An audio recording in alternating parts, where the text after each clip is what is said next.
Okay, so today's news: Putin to host ceremony annexing occupied Ukrainian territories, Kremlin say. Russia will on Friday begin formally annexing up to 18% of Ukrainian territory, with President Vladimir Putin expected to host a ceremony in the Kremlin to declare for occupied Ukrainian territories part of Russia. The ceremony would take place in the Kremlin St. George Halls. Putin spokesman Dmitry Peskov said Putin will deliver a speech and meet with Russian-backed leaders of the four occupied regions on the sidelines of the ceremony. Peskov's announcement comes after people in four occupied areas of Ukraine supposedly voted in huge numbers in favor of joining Russia in 5-day pause that were illegal under international law and dismissed by Kiev and the West as a sham.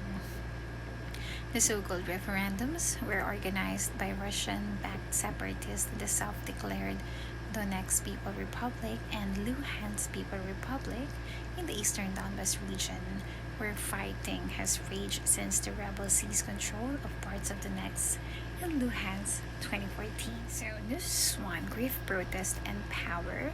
Why Iranian women are cutting their hair. A weeping Iranian woman is seen kneeling by her dead brother's coffin as she slashes through her hair with a pair of scissors. Her relatives wail for justice as she tossed strands onto the coffin. They were grieving for 36-year-old Javad Haidari, who was fatally shot last week at one of the anti-government protests that have gripped Iran. Images like this have galvanized women across the world to join Iranian women protesting the death of a 22-year-old Masa Amini. She died in hospital on September 16, 3 days after being pulled off the streets of Tehran by morality police and taken a re-education center for lessons in modesty.